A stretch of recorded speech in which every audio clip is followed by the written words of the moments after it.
dalam jabatan batch 2 tahun 2024. Perkenalkan, saya Ade Emi Siti Solihat SPD. Saya guru pendidikan agama Islam di SMA Terpadu Cikanyere, sekaligus mahasiswa pendidikan profesi guru dalam jabatan batch 2 tahun 2024 LPTK Universitas Islam Negeri Sunan Gunung Jati, Bandung. Pada kesempatan kali ini, Jumat 31 Januari 2025, saya akan melaksanakan kegiatan praktik pembelajaran untuk memenuhi ujian kinerja PPG-PAI dalam jabatan batch 2 tahun 2024 dengan materi berfoya-foya, takabur, dan hasad. Untuk lebih jelasnya, berikut video pembelajaran yang akan saya laksanakan. Assalamualaikum. Waalaikumsalam warahmatullahi wabarakatuh. Selamat pagi anak-anak semuanya. Pagi. Jadi, bagaimana kabar anak-anak semuanya? Alhamdulillah, luar biasa. Allahu Akbar. Alhamdulillah masih semangat semuanya. Semoga kita semua senantiasa diberi kesehatan dan kesemangat dalam mengikuti aktivitas sehari-hari. Amin ya Allah ya Rabbal Alamin. Baik, untuk memulai pelajaran silahkan kepada KM. Siapa KM-nya? Oh, tidak. Silahkan dipimpin untuk membaca doa ketika akan mulai belajar. Doa dimulai. Rabbi zidni ilman warzuqni fahma birahmatika ya arhamar rahimin. Semoga dengan dimulainya kita dengan berdoa, aktivitas kita senantiasa diberkahi oleh Allah Subhanahu wa taala. Amin ya rabbal alamin. Selanjutnya mari kita membaca surah Al-Insyirah bersama-sama. Wahid itnani salata. A'udzu billahi minasy syaithanir rajim. Bismillahirrahmanirrahim. Alam nashrah laka sadrak wa wada'na 'anka wizrak alladzi anqadha dhahrak wa rafa'na laka dhikrak fa inna ma'al 'usri yusra inna ma'al 'usri yusra fa idza faragta fansab wa ila rabbika farghab. Shadaqallahul azim. Baiklah anak-anak semuanya, sebelum memasuki materi, Ibu akan absen terlebih dahulu. Nida, Salsamila, Alia, Rofi, Syifa. Oh, semuanya ada dua ya. Yang ini Nabila Syifa, yang ini Syifa Dwi. Nabila Syifa, Syifa Dwi, Rizka. Semuanya hadir ya. Alhamdulillahirrahmanirrahim. Semuanya hadir, semuanya sehat, tidak ada yang sakit. Semoga semuanya sehat selalu ya. Amin ya Allah ya Rabbal alamin. Untuk meningkatkan kesemangatan kalian, bagaimana jargonnya pelajar Pancasila? Kita belajar Pancasila.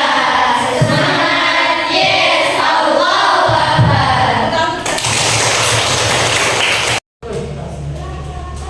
Baiklah, sekarang Ibu akan memberikan sebuah motivasi. Jangan pernah kalian berputus asa karena Allah Subhanahu wa taala selalu bersama kita. La tahzan innallaha ma'an. Jangan kalian bersedih dan berputus asa karena Allah Subhanahu wa taala akan selalu bersama kita. Yakin Allah selalu bersama kita? Yakin. Ya, gak boleh putus asa, gak boleh galau. Selanjutnya, apakah kalian masih ingat materi apa yang kita pelajari minggu lalu? Masih.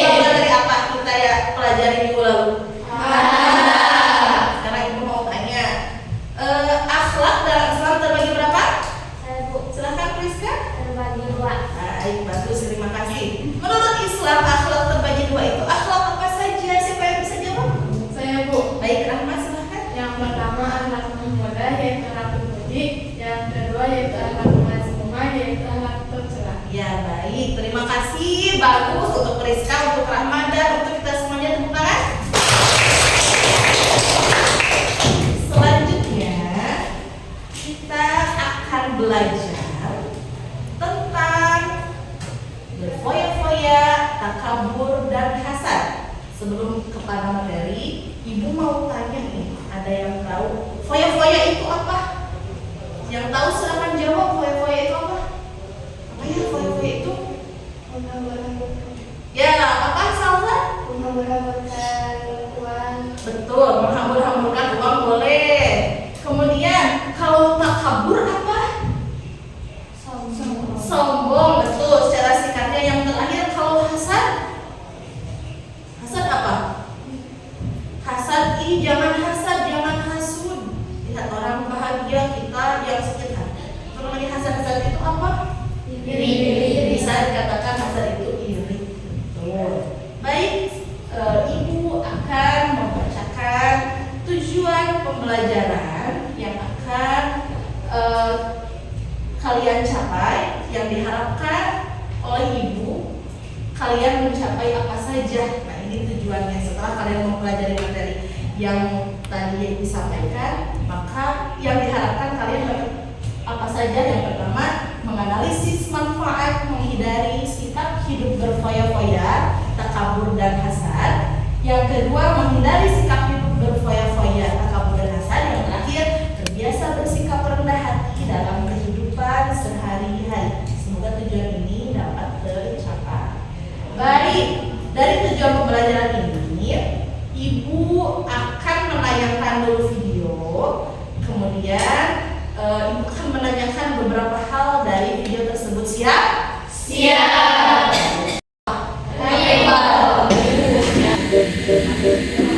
Pak, belikan HP baru dong. HP kamu kan masih bagus, nak. Iya sih, Pak, tapi aku pengen tipe yang terbaru biar nggak ketinggalan tren. Alah, paling juga modelnya aja yang baru. Udah pakai yang ada aja.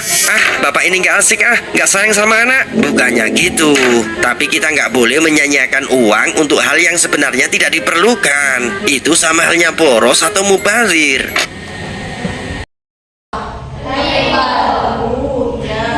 Mintanya baik-baik tidak kepada orang tuanya? Iya. Tidak. Ternyata dia minta HP barunya untuk apa katanya? Biar ikut apa? Ikut tren aja. Nah, maka sikap seperti ini masuk ke dalam sikap apa tadi? Berfoya-foya. Dari satu tayangan ini, Ibu akan jelaskan terlebih dahulu. Jadi berfoya-foya itu adalah menghambur-hamburkan harta, baik itu uang ataupun harta yang kita miliki, dengan tujuan ya agar kita senang aja. Tidak ada tujuan kemanfaatan. Bisa saya nih punya uang banyak kok, saya mau beli iPhone 12 Pro Max, apalagi ya sekarang iPhone yang lebih bagus, bisa. Tapi dengan tujuannya agar disebut saya loh kaya, saya loh sholat, seperti itu. Kecuali untuk kebutuhan ya.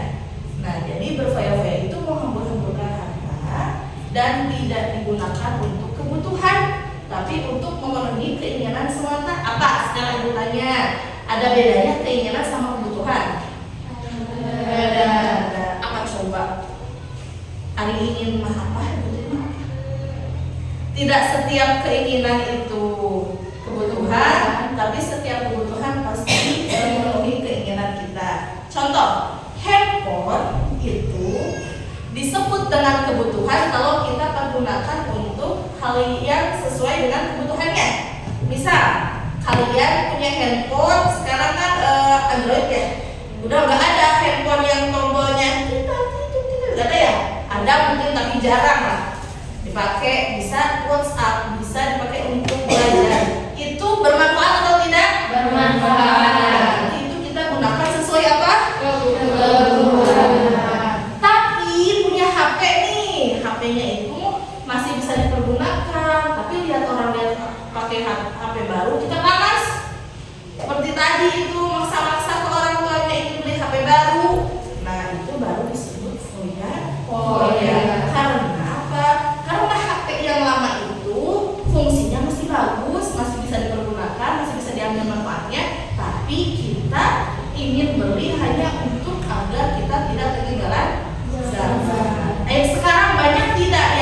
berfoya-foya. Ya, itu termasuk dari akhlak apa berfoya-foya. Rumah itu apa? Jadi kita harus menghindari berfoya. Baik, sekarang kita lanjutkan menonton tayangannya ya. Selanjutnya kita Jangan baru ya bang, mau nggak tuh? Enggak, cuma satu yang lebih dikit. Ini juga terpaksa beli karena kasihan sama penjualnya. Enggak, jangan ke 1 M. Abang beli cuma karena kasihan sama penjualnya. Ya, aduh. Ups, jatuh. Apalagi tuh bang? Oh, ini cuma noka anak jajan dari pagi. Noka jajan anak kan? Iya, jajan. Jajan anak sampai 2 M kan? Soalnya pagi-pagi anak nangis, minta dibelikan mainan minimarket. Udah dibelikan tuh mainan, tapi masih nangis karena katanya gak bisa gerak. Ya udah, aku belikan aja minimarket beneran. Jadi akan beli minimarket 2 M cuma buat mainan anak. Ya, betul. Aduh, jantung lagi. Aduh. Udah bang, jangan keluarin apa-apa lagi bang. Kepalaku sudah pusing dan jantungku kambuh. Jangan sampai komplikasi kalau dengan kekokilan apa lagi. Nah, coba dari tayangan tadi kita lihat nih, ada yang bilang, harga dia beli apa tadi? Jadi harganya berapa? Cuma 1 M, 1 M katanya, cuma 1 miliar, murah gitu ya. Apalagi terus beli apa lagi tadi katanya? Beli mainan. Ini bapak-bapak ya. Dia beli mainan karena anaknya nangis terus, bukan beli mainan lagi tapi beli toko mainan sama toko-tokonya. Tapi bilang jadi itu kok cuma 2 M aja. Itu termasuk daripada perilaku apa? Takabur, sombong ya. Gini aja loh saya bisa gitu ya. Jadi, cuma segini aku loh bisa. Takabur itu dari lafaz kabbaro yukabbiru takbiro. Makanya Allah itu sebenarnya Allah Akbar, Allah Maha Besar karena Allah punya segalanya. Tapi kalau manusia mempunyai sifat dia ingin disebut wah oleh orang lain, maka itu masuk dalam sifat apa? Takabur. Allah tidak menyukai orang yang takabur. Kenapa? Karena kita itu makhluk ciptaan Allah, kita itu sebenarnya tidak berkuasa apa-apa kalau tanpa Allah Subhanahu wa Ta'ala. Coba kalau kita takabur misalnya, saya loh bisa coba dibantu sama orang lain, ini loh hasil keringat saya. Apakah kalian menggerakkan tangan sendiri? Atau oleh Allah kita bisa bergerak itu? Oleh Allah. Kemudian kita bisa berpikir nih, kita bisa memikirkan sesuatu ini baik, ini buruk. Apakah itu karena kita punya kemampuan? Karena hakikatnya itu dari kita atau bukan? Bukan, itu dari siapa? Allah. Karena itu kita tidak boleh sombong. Paham?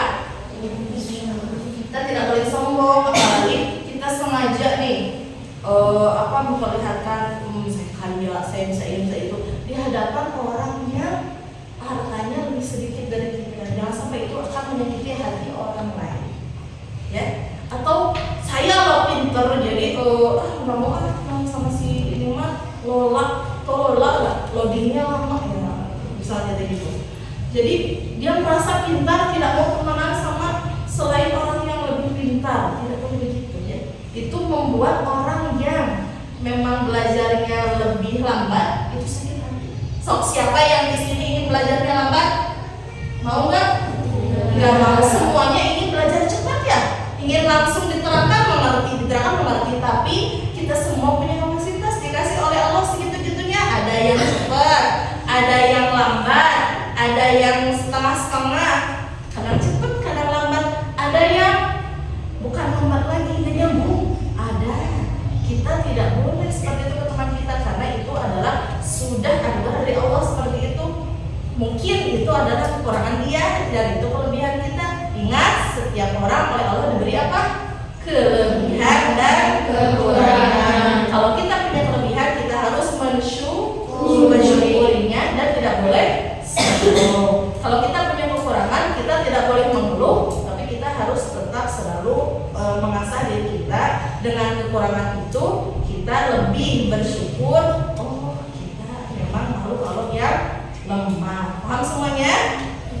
Kita lanjut lagi ya tayangan berikutnya.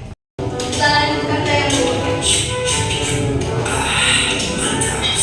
Mas Supri, tolong bantuin. Ada apaan sih coba panggil-panggil? Kamu aja. Ayo Mas Supri, bantuin. Berat nih. Waduh, beli TV baru segede itu. Kok bisa ya? Padahal kan aku yang kerja keras dan rajin berdoa. Harusnya kan aku yang mau beli itu duluan, bukan dia. Ayo, kok malah bengong? Iya, ya, bentar. Pokoknya gimana pun caranya, dia harus gagal memiliki TV itu. Iri, bilang bos. Hah? Kamu siapa? Ya Allah, masih nanya. Masa nggak tahu siapa aku? Enggak, emang siapa? Makanya, jangan kepedean Juli. Kita adalah penjaga hatimu. Coba dari tayangan ini kita melihat ada bapak-bapak lagi apa tadi? Lagi apa ya? Minum apa ya? Minum kopi. Tiba-tiba ada datang tangannya bawa apa? TV apa? TV baru. Orang yang lagi ngopi itu tiba-tiba bilang apa? Pokoknya kok bisa dia punya TV baru? Pokoknya dia tidak boleh punya TV sebagus itu, atau pokoknya saya harus bisa melebihi orang itu. Itu disebut daripada sifat apa? Hasad tadi katanya. Itu ada datang tuh yang berdua itu apa? Bilang ini bilang bos katanya gitu ya, nggak boleh sebenarnya ketika ada kita punya kelebihan, kemudian orang lain hanya sekedar tanya, jangan kita yang sewot iri bilang bos. Boleh mungkin ya cuma tanya aja jangan suudon ya. Tapi sifat hasad itu dengki itu kita yang bisa merasakan ketika jadi yang disebut hasad atau dengki ketika kita melihat orang lain dapat kenikmatan, dapat kelebihan, kita tidak ridho, kita tidak senang. Itu yang disebut hasad atau dengki. Ada yang pernah enggak ataupun kita sendiri pernah lihat orang lain pakai sepatu baru? Ih, kenapa dia bisa beli sepatu baru? Padahal kan kayaknya wah misal udah sudor ya, iri lagi, udah mas sudor, hasad lagi, jadi dosanya double. Ya, ketika kita melihat orang lain dapat kenikmatan, kita harus ikut bersyukur dan ikut berbahagia. Kita harus mengucapkan selamat, tapi mau jalan selamatnya jangan manis di depan, baik di belakang, jangan ke depan orangnya bilang selamat, di belakang, bagus itu, nggak boleh.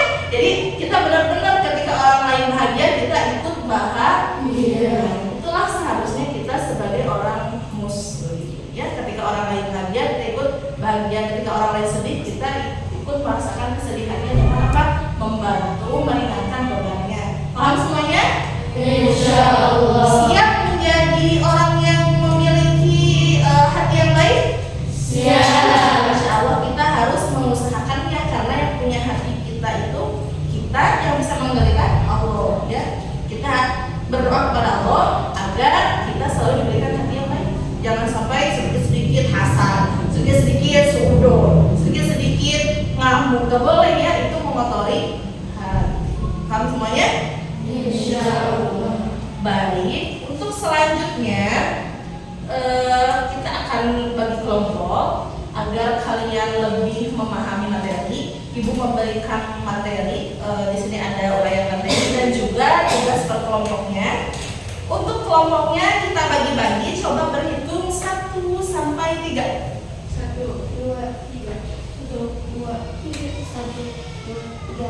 1, 2, 3. 1, 2, 3. Silakan berpindah angka 1 dengan 1, 2 dengan 2, 3 dengan 3. Berarti kita memiliki kelompok. Setiap kelompok ada 5 sampai 6 orang. Yuk kita berpindah.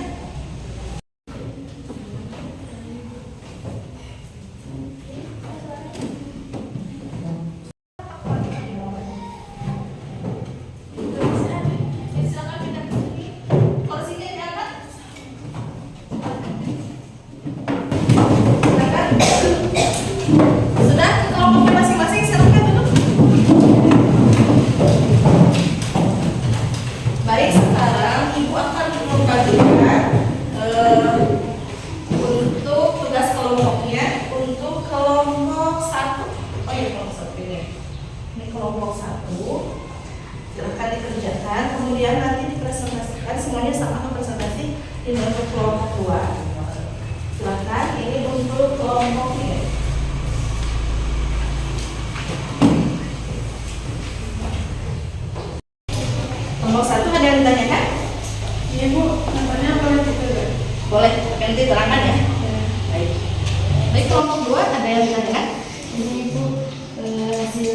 sosialisasinya diselimani ke buku catatan. Ya, bisa buku catatan karena nanti tugas ini kan dikumpulkan ya. Tiga, bagaimana? Ada yang ditanyakan? Sudah. Baik, lanjutkan ya tugasnya. Kelompok 1 apakah sudah selesai pengerjaan tugasnya? Sudah, Bu. Terima kasih. Kelompok 2 apakah sudah selesai pengerjaan tugasnya? Sudah. Kelompok 3 sudah selesai pengerjaan tugasnya? Sudah, Bu. Terima kasih. Silahkan dilanjutkan. Baiklah, untuk semuanya diperhatikan kelompok 1, 2, dan 3 sudah selesai semua tugasnya? Sudah. Baik, untuk sekarang kalian semua bergiliran untuk mempresentasikan hasil diskusi bersama dengan kelompoknya. Paham semuanya?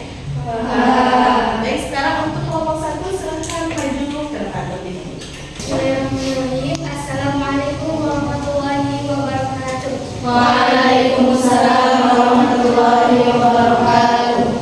Kami di sini akan membacakan pengertian poya-poya, contoh poya-poya, dampak negatif poya-poya, dan cara menghindari poya-poya. Langsung saja, poya-poya adalah istilah yang sering digunakan untuk menggambarkan gaya hidup hedonistik atau berpoya-poya yang berfokus pada kesenangan semata tanpa memikirkan dampak jangka panjang. Biasanya, ini melibatkan perilaku konsumtif yang berlebihan, seperti menghabiskan uang untuk barang-barang mewah, pesta, atau hiburan yang tidak berguna. Langsung saja contoh poya-poya. Di sini saya akan membacakan beberapa contoh poya-poya. Yang ke satu, pengeluaran berlebihan. Pengeluaran berlebihan adalah seseorang menghabiskan uang untuk membeli barang-barang mahal yang sebenarnya tidak dibutuhkan, seperti HP terbaru, pemakaian bermerek, atau mobil mewah hanya untuk kesenangan sesaat. Contoh yang kedua yaitu pesta terus-menerus, yaitu sering menghindari pesta atau cara hiburan tanpa memikirkan akibatnya, misalnya kehilangan waktu produktif atau bahkan kesehatan fisik dan mental. Contoh yang ketiga yaitu mengabaikan tanggung jawab, adalah fokus pada kesenangan pribadi yang mengabaikan kewajiban atau tanggung jawab dalam pekerjaan, keluarga, atau hubungan sosial. Lanjut dampak negatif. Di sini saya akan menjelaskan dampak negatif poya-poya. Yang pertama, kehilangan kendali finansial, yaitu pengeluaran berlebihan dapat menyebabkan kebangkrutan atau kesulitan finansial. Apalagi jika gaya hidup tersebut tidak diimbangi dengan pendapatan yang memadai. Yang kedua, kerusakan hubungan sosial, yaitu fokus pada kesenangan pribadi seringkali membuat hubungan dengan keluarga dan teman-teman terganggu, bahkan bisa menyebabkan kesepian atau isolasi sosial. Yang ketiga, stres dan kesehatan mental, yaitu keinginan untuk selalu mencari kesenangan dapat mengarah pada kecanduan atau stres, karena seseorang bisa merasa selalu tidak puas atau tertekan. Yang keempat, kesehatan fisik menurun, yaitu perilaku seperti bergadang, konsumsi alkohol berlebihan, atau pola makan yang tidak sehat dapat merusak kesehatan fisik dalam jangka panjang. Selanjutnya, cara menghindari poya. Di sini saya akan menjelaskan tentang cara menghindari poya-poya. Yang pertama, caranya kita menyusun anggaran dan menjaga keuangan. Contohnya itu membuat anggaran keuangan yang jelas dan mengikuti prinsip hidup hemat agar tidak mudah terjebak dalam pengeluaran berlebihan. Yang kedua, kita harus fokus pada tujuan jangka panjang, alihkan perhatian pada tujuan jangka panjang yang lebih bermanfaat seperti investasi diri, pendidikan, atau pembangunan karir. Yang ketiga, kita membangun kegiatan positif, maksudnya alihkan waktu dan energi untuk kegiatan yang lebih produktif dan mendatangkan manfaat seperti berolahraga, membaca buku, atau belajar keterampilan baru. Yang keempat, kita belajar mengelola waktu dengan baik, misalnya menyisihkan waktu untuk bersosialisasi dan kewajiban yang ada. Yang kelima, refleksi diri. Maksudnya sering-sering melakukan refleksi diri untuk mengevaluasi apakah gaya hidup kita yang jalani sudah sejalan dengan tujuan hidup yang sebenarnya. Mungkin sekian dari kelompok kami. Mohon maaf bila banyak kesalahan. Wassalamualaikum warahmatullahi wabarakatuh. Waalaikumsalam warahmatullahi wabarakatuh. Untuk ke kelompok 1 tunggu dulu. Yang lain yang disampaikan kelompok 1 paham? Paham. Pertanyaan atau tambahan? Sudah cukup? Cukup. Baik, terima kasih kelompok 1. Berikan tepuk tangannya.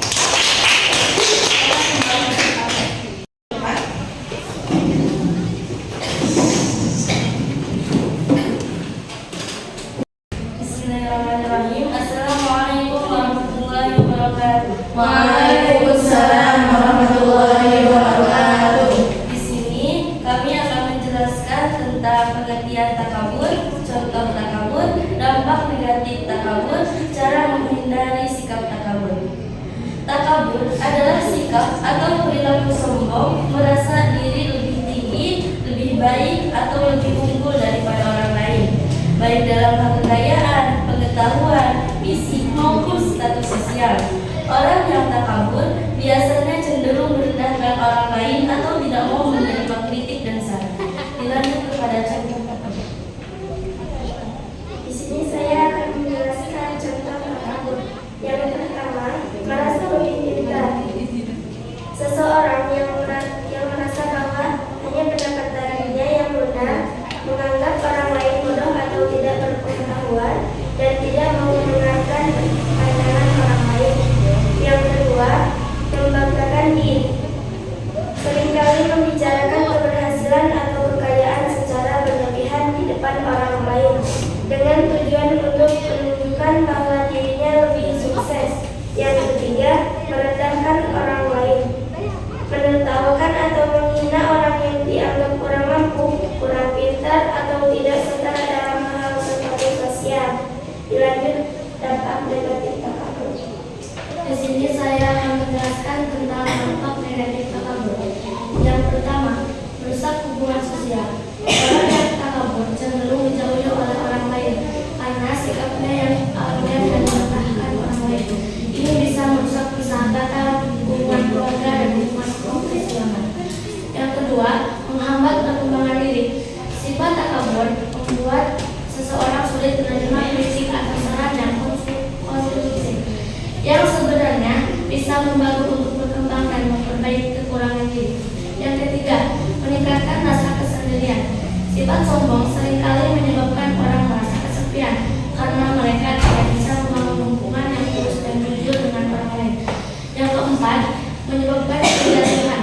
Sikap merasa lebih tinggi dari orang lain bisa berujung pada kejatuhan yang lebih besar, baik itu dalam hal karir, reputasi, atau hubungan pribadi.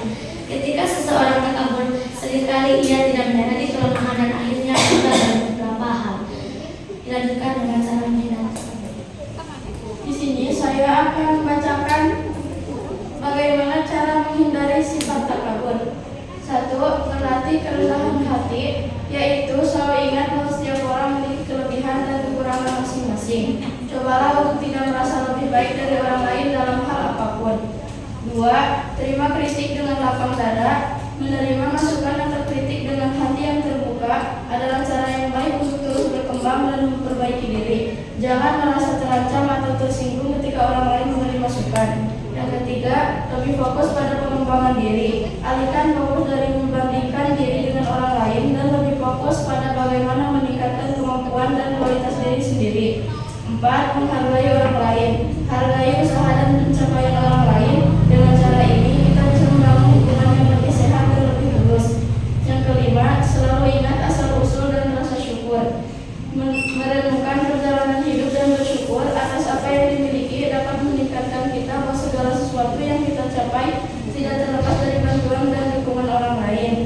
Dengan menghindari sifat takabur dan lebih banyak berfokus pada kesederhanaan serta kerendahan hati, kita bisa hidup lebih damai, bahagia, dan diterima baik oleh orang-orang di sekitar kita. Sekian presentasi dari kami. Mohon maaf apabila ada kekurangan dan kesalahan dari kami. Assalamualaikum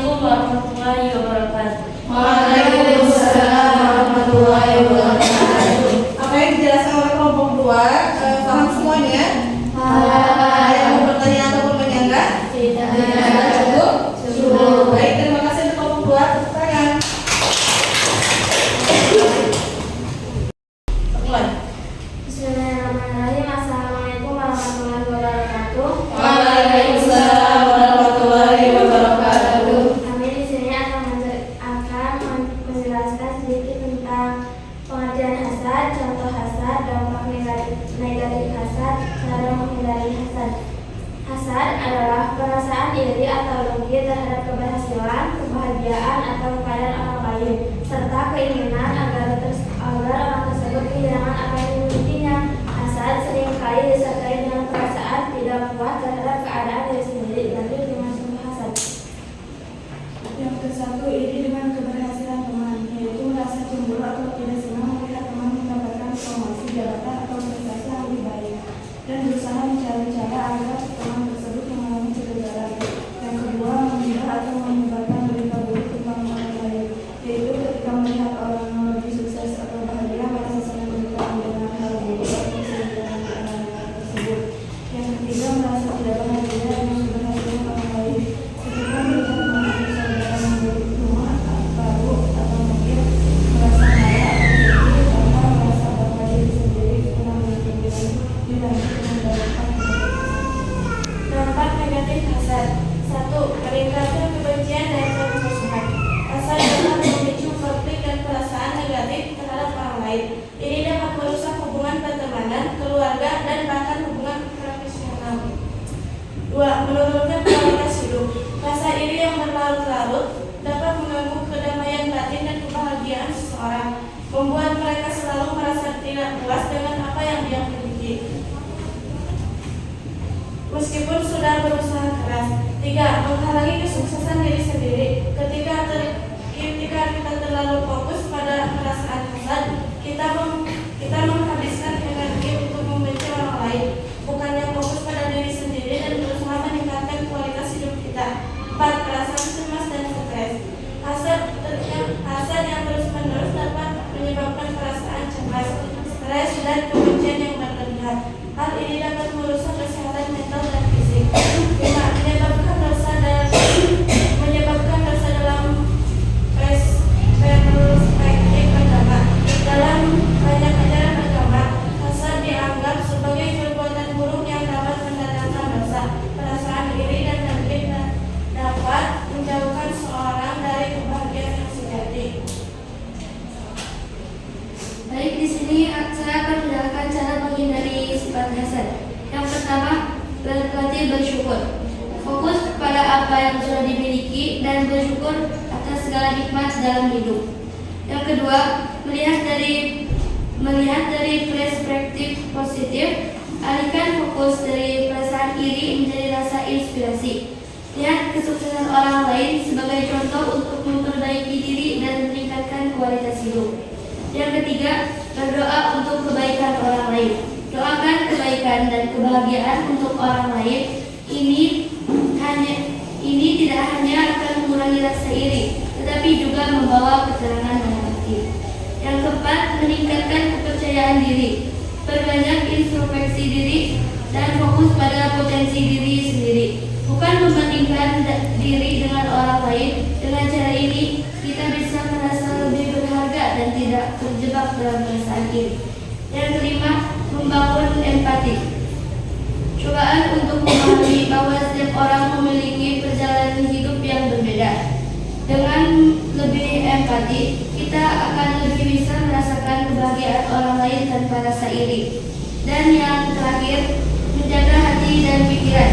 Menghindari pikiran negatif dan kebiasaan menggibah atau berburuk sangka terhadap orang lain. Cobalah untuk selalu berfokus pada hal-hal positif dalam hidup. Sekian presentasi yang dapat kami sampaikan. Mohon maaf bila banyak kesalahan. Wassalamualaikum warahmatullahi wabarakatuh. Waalaikumsalam warahmatullahi wabarakatuh. Apa yang disampaikan kelompok 3 jelas? Ada yang mau bertanya atau menambahkan? Sudah cukup ya? Baik, terima kasih kelompok 3. Silakan bagi tempatnya kelompok 3. Baiklah, sebelum ke kesimpulan, silakan kembali ke tempat duduk masing-masing sesuai dari tempat duduk awal.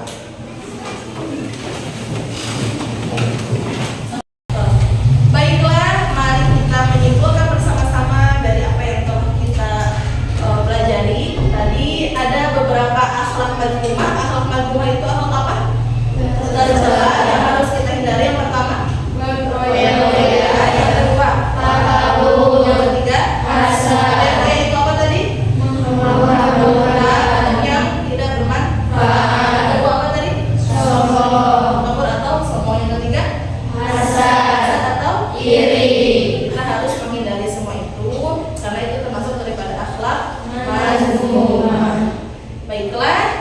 sebelum menuju ke akhir pembelajaran, kita persiapkan untuk minggu depan, untuk pertemuan minggu depan, kita akan belajar tentang ayat Al-Quran yang menjelaskan tentang berfoya-foya, takabur, dan hasad.